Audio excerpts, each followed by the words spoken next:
नमस्कार. नमस्कार. दिगंबरा दिगंबरा श्रीपाद वल्लभ दिगंबरा श्री गुरुदेव दत्त दत्त दत्त दत्त. आज AP टूर्स अँड ट्रॅव्हल्सचे ओनर अजित पाठक आपल्यासोबत आहेत. आपल्याला त्यांच्याकडनं जे दत्त परिक्रमा आहे हा नवीन प्रकार पाहायला मिळाला, म्हणजे ऐकण्यास मिळाला आहे. तर तुम्हीच आम्हाला याच्याबद्दल थोडीशी ब्रीफ करा, म्हणजे जे कोणी इथून पुढं दत्त परिक्रमा करण्यासाठी इच्छुक आहेत त्यांना जास्तीत जास्त या गोष्टीचा फायदा व्हावा. गुरुदेव दत्त. दत्त परिक्रमा हा तसा नवीन प्रकार नाही, हा जुनाच बरेच लोक जातात. फक्त अशात आपल्या आजूबाजूला आसपास जास्ती लोक आपण गेलेले पाहिले नाही आपण. तर याच्यामध्ये आपण काय केलेलं आहे की श्री दत्तात्रयांचे तिन्ही अवतार कसे आपल्याला या टूरमध्ये कव्हर करता येतील त्याच्यावर जरा भर दिलेला आहे. आता दत्तात्रयांचे प्रामुख्याने आपण 3 अवतार मानतो, पूर्ण अवतार. त्याच्यामध्ये श्रीपाद श्रीवल्लभ 2 नंबरचे आहेत ते नरसिंह सरस्वती स्वामी महाराज आणि 3 नंबरचे आपले अक्कलकोट स्वामी महाराज. तर या तिन्ही अवतारांचे जे काय कार्यक्षेत्र आहेत किंवा समाधी मंदिर आहेत तिथे आपण लोकांना घेऊन जायचं या निमित्ताने प्रयत्न करतोय. आणि जे गुरुचरित्र ग्रंथ लिहिला गेलाय ते पण याच्यामध्ये इन्क्लूड आहे. ही जागा आपल्याला माहिती मिळेल आपल्याला त्याच्याबद्दल.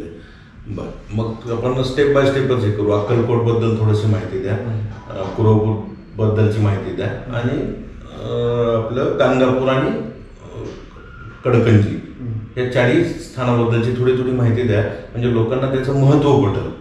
आणि आपल्याला त्यातून त्याच्यामध्ये 2 गोष्टी येतात.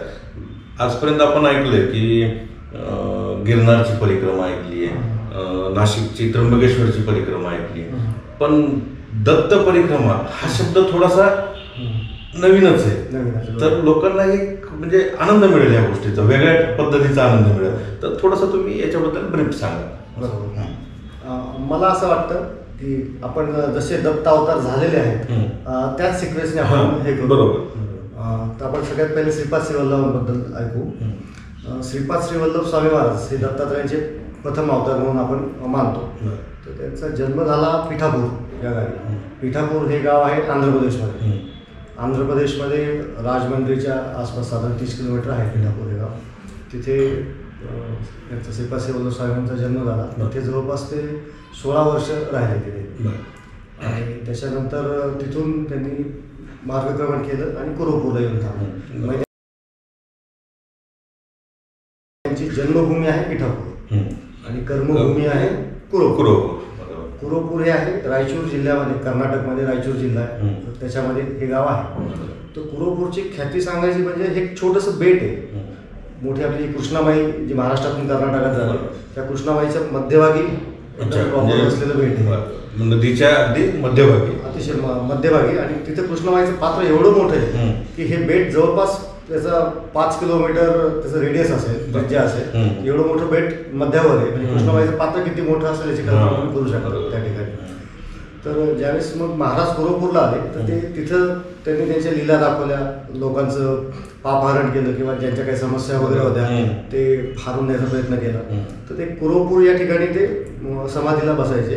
आणि समोरच पंचदेव पहाड नावाची जागा आहे, म्हणजे कृष्णामाईच्या मध्यभागी कुरवपूर बेट, मध्ये कृष्णामाई, त्याच्या पुढे पंचदेव पहाड म्हणून जागा आहे. तर ते अशी मान्यता आहे की ते रोज पाण्यावरून चालत चालत पंचदेव पहाडला यायचे आणि तिथं त्यांचा दरबार भरायचा. मग तिथं लोकांचे कोणाचे काही प्रॉब्लेम्स असतील, काय यातना असतील ते सांगायचे, मग ते हरण करायचे ते. आणि परत संध्याकाळी ते रिटर्न तसंच पाण्यावर चालत कुरवपूरला यायचे आणि मग तिथं परत तपासणी करत बसायचे. तिथं त्यांचं अशी मान्यता आहे की व्यायाम वगैरे तिथं करायचे ते. तिथल्या खडकांवर अजून त्यांच्या हातांचे ठसे, दंडाचे ठसे आहेत, अजून आपल्याला दिसतात तिथे आपल्याला. आणि दुसरी गोष्ट म्हणजे तिथे अतिशय व्हाईब्स इतक्या छान आहेत, वेगळ्या. तिथे गेलं कीच तुम्हाला जसं तुम्ही बोटीतून पाय ठेवता तसंच अतिशय पवित्र वातावरणाचा आस्वाद घेता येतो. आणि आपले जे परमपूज्य वासुदेवानंद टेंबे स्वामी महाराज यांनी ॲक्च्युली हे स्थान शोधून काढलं.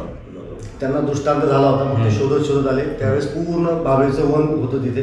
मग त्यांनी पूर्ण हाताने ते सगळं साफ करून ती जागा शोधली जिथं श्रीपाद श्रीवल्लभांच्या पादुका किंवा वास होता. ते तिथे टेंबे स्वामी महाराजांची गुहा पण आहे जिथं ते तपासण्यासाठी बसले होते आणि तिथंच त्यांना आपलं जे घोरात कोष्टात जे स्तोत्र आहे, घोर कोष्ट उदाहरण स्तोत्र, ते सुद्धा तिथंच त्यांना स्फुरलं असं म्हणतात.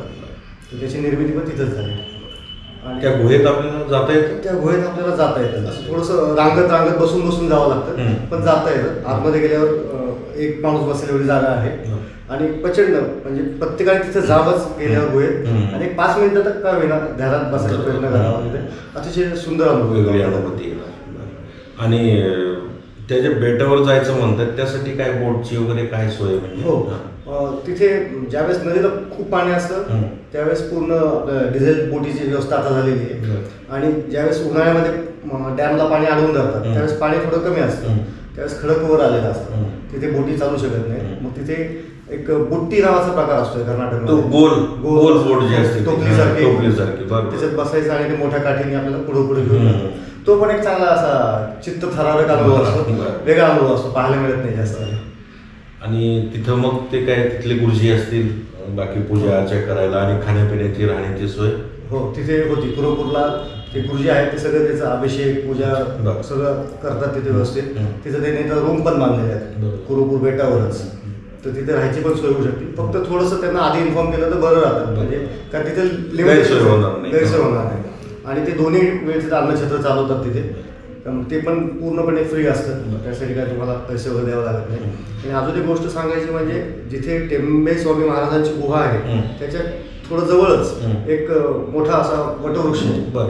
तर तिथे श्रीपाद महाराज बसायचे तपश्चर्याला. तर तिथं आता सगळे लोक गुरुचरित्राचे पारायण करतात. तिथं करतात. तिथं तिथल्या पुजारी लोकांनी वरती शेड वगैरे पण टाकले पावसापासून संरक्षण होण्यासाठी. आणि तो पण एक चांगला अनुभव आहे. तिथे जाऊन तुम्ही पारायण केलं तिथे जाऊन तुम्ही 3 दिवसाचं किंवा 7 दिवसाचं जे काय ज्याला जे शक्य आहे त्या पद्धतीने लोक करतात तिथे. तर कुरोपूरची छान माहिती दिली. लोकांना म्हणजे याच्याबद्दल उत्सुकता असतेच ना, नवीन कुरोपूर जास्त ऐकण्यात नाही. अक्कलकोट आणि गाणगापूर जनरली सगळ्यांना माहिती आहे. तर हा महत्वाचा आहे म्हणजे तुमच्या ट्रिप मधला महत्वाचा टप्पा आहे. कुरोपूरचं कसं झालं, आधी बऱ्याचशा लोकांना माहित नव्हतं. ज्यावेळेस श्रीपाद श्रीवल्लभ चरित्रामृत हा ग्रंथ प्रकाशित झाला तर त्यावेळेच्या नंतर सगळ्या लोकांना ते माहीत व्हायला लागलं. तर त्या ग्रंथाचं एक फार मोठं त्याच्यामध्ये कॉन्ट्रीब्युशन आहे. तर समजा ठीक आहे, ज्याला शक्य आहे त्यांनी तर यावंच, पण ज्याला शक्य नाही झालं तिथं जाणं त्यांनी कमीत कमी ते ग्रंथ तरी वाचावा. तो म्हणजे गुरुचरित्रासारखाच ग्रंथ आहे, फक्त श्रीपाद श्रीवल्लभांवर आहे. गुरुचरित्रामध्ये मॅक्झिमम कव्हरेज हे नरसिंह सरस्वती स्वामी महाराजांचं आहे, तसं श्रीपाद श्रीवल्लभ चरित्रामध्ये पूर्ण कव्हरेज हे श्रीपाद श्रीवल्लभांचं आहे. तर त्याच्यातून आपल्याला छान माहिती मिळते आणि आनंद येतो. बरं, दुसरं तिथून पुढे निघालं साधारण एक 10 किलोमीटर वर मंथनगड नावाचं आहे, किंवा मंडनगड म्हणतात, कोणी मंथनगड म्हणतात. तिकडे लोक मंडन गौड म्हणतात. तर एक 10 किलोमीटरवर आहे साधारण पंचदेव पहाड पासून ते ठिकाण. तर त्या ठिकाणाचं महात्म्य असं आहे की आपल्या गुरुचरित्रातला 10वा अध्याय जो आहे तो तिथे घडलाय. ज्यावेळेस तो जो एक सावकार होता, त्याला व्यापारी होता, त्याला धंद्यामध्ये यश येत नव्हतं. त्यांनी श्रीपाद श्रीवल्लभांची आराधना केली आणि त्याच्यानंतर त्यांच्या आशीर्वादाने त्याला धंद्यात यश आलं व्यापारामध्ये.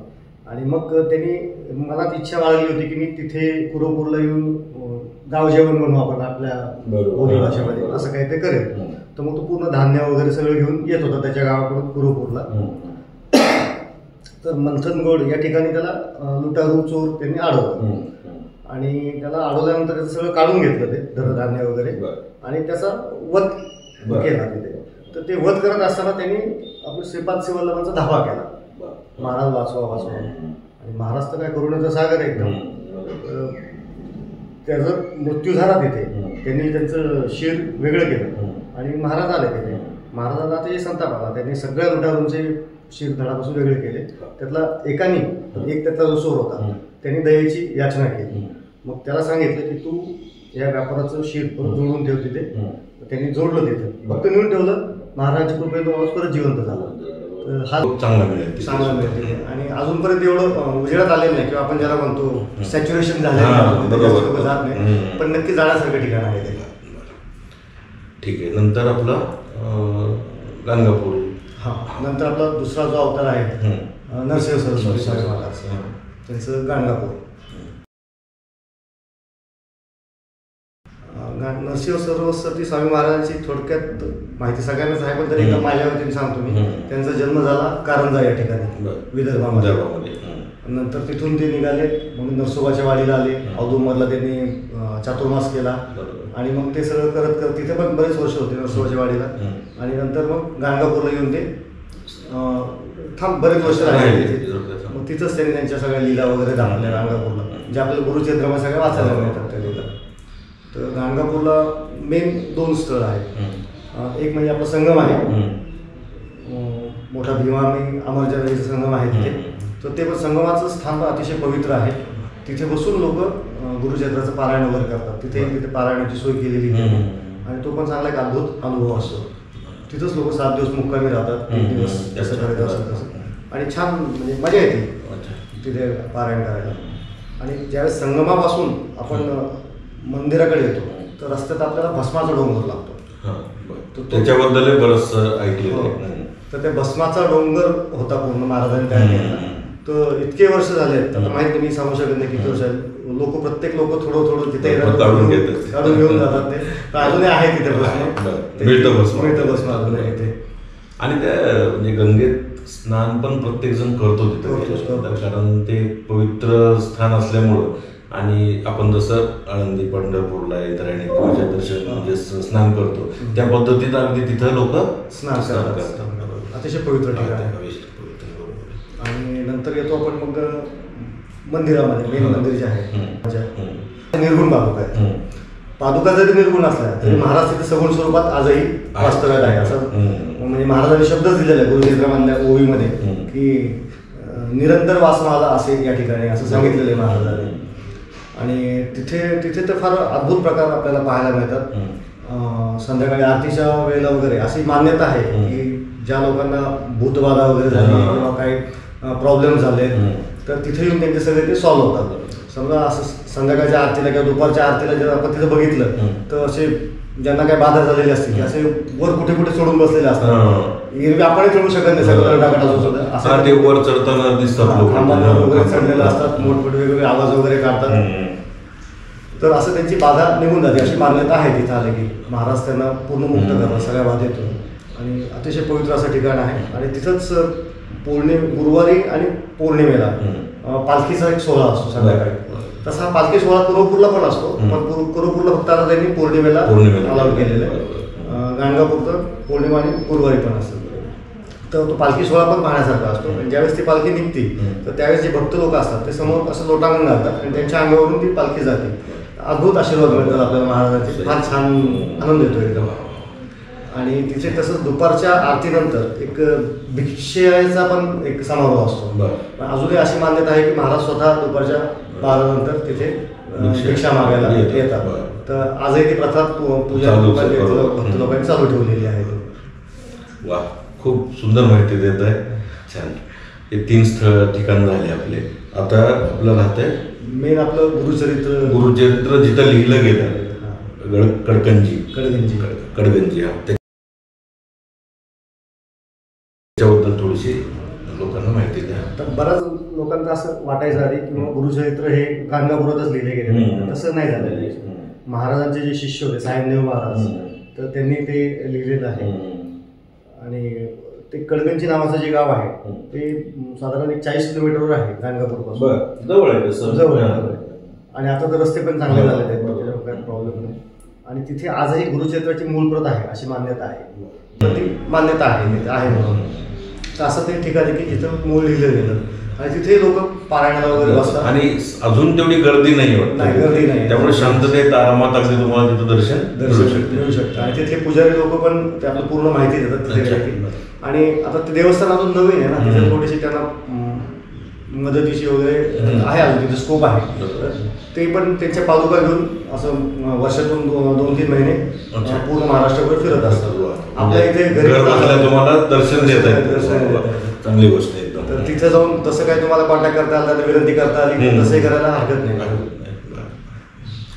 छान. म्हणजे गुरुचरित्राचं जे लोक पारायण करतात वर्षानुवर्षे करतात. मी तर ऐकलंय वर्षातनं 2-2, 4-4 वेळेस करणारे लोक आहेत म्हणजे पारायण. आणि तसं कडक असतं म्हणजे गुरुचरित्र पायात चप्पल घालायची नाही, खाण्यापिण्याची नाही, हे सगळं जर तुम्हाला त्या ठिकाणी पाहायला मिळणार आहे ही मोठी गोष्ट आहे, साधी नाही आहे.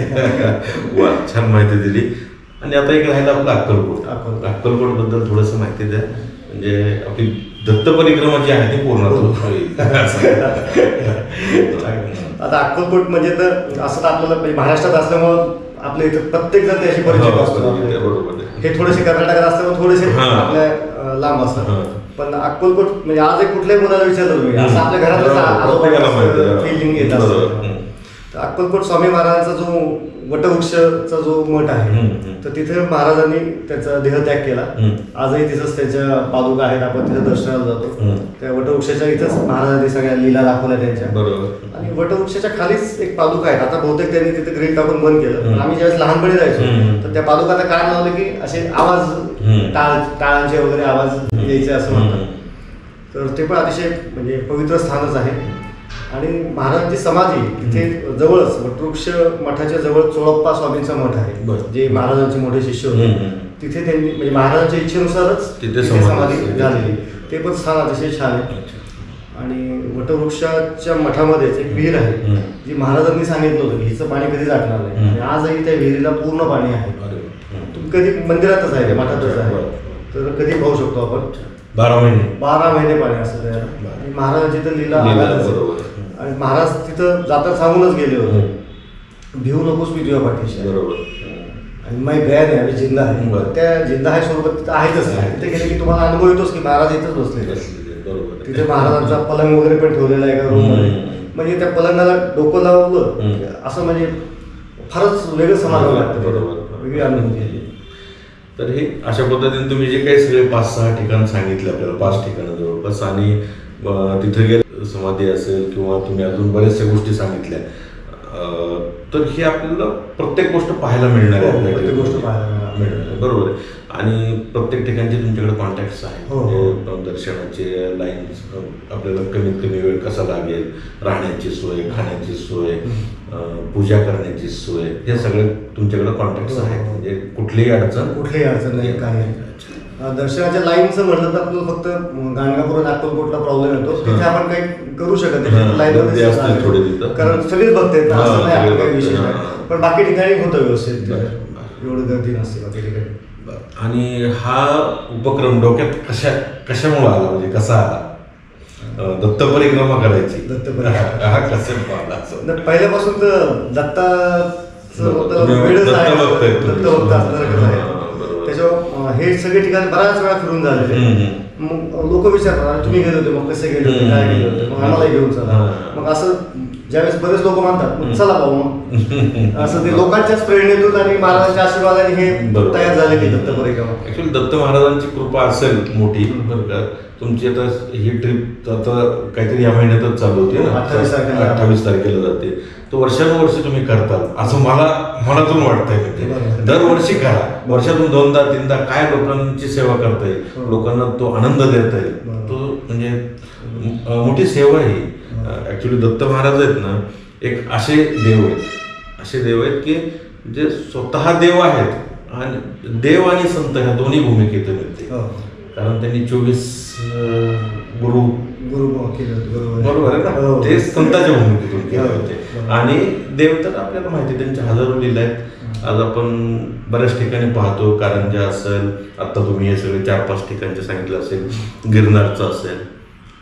तर छान उपक्रम आहे, अगदी छान आहे. आणि तुमच्या AP टूर्स बद्दल थोडंसं तुमचे कॉन्टॅक्ट नंबर आणि हे सांगा, म्हणजे लोक तुमच्याशी टचमध्ये राहतील असं. आमचं हे जे AP टूर्स अँड ट्रॅव्हल्स म्हणून जी संस्था आहे, तर ती दत्त परिक्रमा करते. कैलास मानसरोवर कैलास परिक्रमा हे सुद्धा आपण अरेंज करतो. नेपाळमध्ये जे एव्हरेस्ट बेस कॅम्प आहे ते सुद्धा आपण अरेंज करतो. परत अशा बऱ्याच ट्रिप आहेत ज्या धार्मिक पण आणि ह्या पण नेपाळवर पण मेजर फोकस धार्मिकवर. कारण तुम्ही आता हे कैलास मानस सरोवर किंवा हे जे नाव घेतले तसे सोपे नाही ट्रिप, पण म्हणजे वा छान आहे. म्हणजे लोकांना तुम्ही हे देऊ शकता, तुम्ही असं म्हणू शकता की महाराजांनी आमच्याकडे काम दिलेले, बरोबर. ज्यांना ज्यांना मी बोलवतोय त्यांना इथपर्यंत आणून सोड. बरोबर आहे, बरोबर. त्याच्यावर त्यांची इच्छा असेल तर ते करून घेतात आपल्याकडे, असं आहे. आता ही जी आत्ताची लेटेस्ट आपली दत्त परिक्रमा आहे ही 28, 29 आणि 30 नोव्हेंबर रोजी आहे. किती दिवस? 3 दिवसात होऊन जाईल. त्याचा एक थोडीशी इटरनरी सांगतो मी 2 मिनिटात तुम्हाला. 28 नोव्हेंबरला सकाळी 5 वाजता आपण इथून निघणार आहोत. साधारण दुपारी 12 पर्यंत आपण अक्कलकोटला पोहोचू. तिथे दर्शन घेऊ, तिथेच दुपारचं जेवण घेऊ आपण. रस्त्यामध्ये चहा नाश्ता वगैरे मिळेल. त्याच्यानंतर साधारण 2 वाजता तिथून निघालं की गाणगापूरला जाऊ.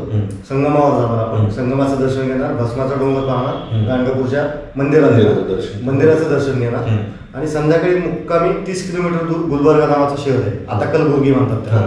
तर तिथे आपण हॉटेल्स बुक केलं असं, रूम बुक्स केलेले असतात. तिथे जाणार, तिथे छान बफे डिनर असतो, जेवण करणार. साधारण 2 ट्विन शेअरिंग मध्ये रूम असतात आपल्या, एका रूम मध्ये 2 जण आपण हे केलेले असतात, त्याच्यामध्ये व्यवस्थित आराम करणार. दुसऱ्या दिवशी सकाळी उठून आंघोळ करून तिथेच ब्रेकफास्ट करणार, बफे ब्रेकफास्ट असतो. तुम्हाला व्हरायटी मिळते त्याच्यामध्ये, थोडंसं एखाद्याला हे आवडत नाही, हे आवडत नाही असं असेल तर थोडीच 2-3 व्हरायटी मिळतात त्याच्यामध्ये.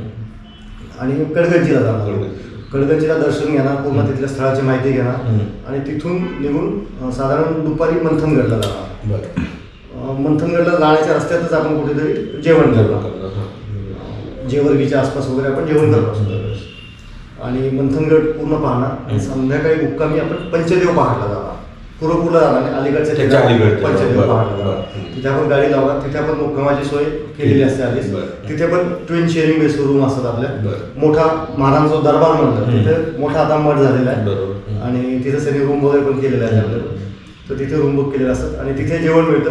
तिथलं जेवण थोडं तुम्हाला पोळी भाजी वगैरे नाही मिळणार, पण 2-3 प्रकारचे भात वगैरे साऊथ इंडियन स्टाईल मिळतं, पण छान असते. म्हणजे सुधार जेवण असतं, ते प्रसाद म्हणून जेवण करायचं आणि तिथे आराम वगैरे करून त्यांची आरती वगैरे अटेंड करून सकाळी लवकर उठायचं. मला सकाळी लवकर उठून चहा पिऊन बोटीने कुरपूरला जायचं.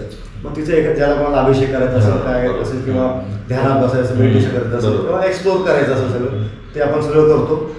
परत साधारण एक आणि हा बोटचा खर्च वगैरे सगळं एक्सप्लोर असतो आपल्याकडे असतो. आणि मग नंतर साधारण 8:30 पर्यंत 9 पर्यंत आपण परत येतो पंचदेव पहाडला. ते झाले की नाश्ता करतो, थोडा साऊथ इंडियन असतो, पोहे किंवा उपमा वगैरे मिळतात. आणि मग नाश्ता केला की मग तिथून पूर्ण जे निघतो डायरेक्ट प्रयाण करतो ते पुण्याकडे करतो.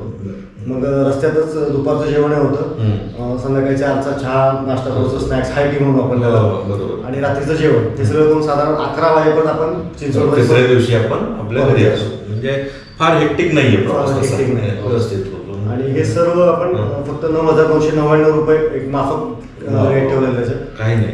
म्हणजे त्याच्यात जास्तीत जास्त सोय करायची, कमीत कमी बरोबर प्रॉफिट ठेवायचा हा विचार केलेला आहे. त्याच्यात ही सेवा करायची, थोडक्यात सेवा करायची. म्हणजे ह्याच्यातून इन्कम नाही, हे सेवा आणि आपल्या टूरची थोडीशी ऍडव्हर्टाइजिंग होईल या निमित्तानं. आणि पूर्ण जाऊन येऊन तुम्हाला एसी गाडी असते, म्हणजे जेणेकरून आपल्या बाहेरच्या उन्हाचा म्हणजे किती मेंबर्स आहेत त्यानुसार गाडीचं कॅपॅसिटी ठरवत असतात. 17 सीटर 25 सीटर लोक त्या पद्धतीने. वा, छान, खूपच छान माहिती दिली. तुमच्या एपी टूर्सचे नंबर्स एकदा हे करा. ज्यांना कोणाला काही माहिती पाहिजे असेल तर त्यांनी आमच्या नंबरवर संपर्क साधावा. 92 70 24 88 87. एकदा इंग्लिशमध्ये सांगतो. 9270248887. आणि माझा वैयक्तिक नंबर आहे 9822248887. ज्याला कोणाला कैलास परिक्रमेची पण माहिती घ्यायची असेल, एव्हरेस्ट बेस कॅम्पची माहिती घ्यायची असेल, किंवा आता जानेवारीमध्ये आम्ही ओंकारेश्वर, महेश्वर, रागरखेडी, उज्जैन आणि इंदोर हा पण एक टूर काढतोय. तर त्याचं परत लागलं असेल का मी तुम्हाला रिक्वेस्ट करतो सेपरेट पॉडकास्ट करू, पण त्याच्यात एक जस्ट इंट्रोडक्शन देऊन ठेवतो. तर तो पण आहे जानेवारीमध्ये. तर कुठलीही असेल किंवा तुमचे काही ग्रुप टूर्स वगैरे काय करायचे असेल तरी तुम्ही आम्हाला कॉन्टॅक्ट करू शकता. सगळ्या छान माहिती दिली. जर ज्याला कुणाला याचा आनंद घ्यायचा आहे दत्त परिक्रमेचा किंवा कुठल्याही टूरचा, तर नक्की कॉन्टॅक्ट करा. कारण मी स्वतः 1-2 ट्रिपचा अनुभव घेतलेला आहे त्यासोबतचा, अतिशय सुंदर आहे. तर धन्यवाद सगळ्यांचा. नमस्कार. श्री गुरुदेव दत्त.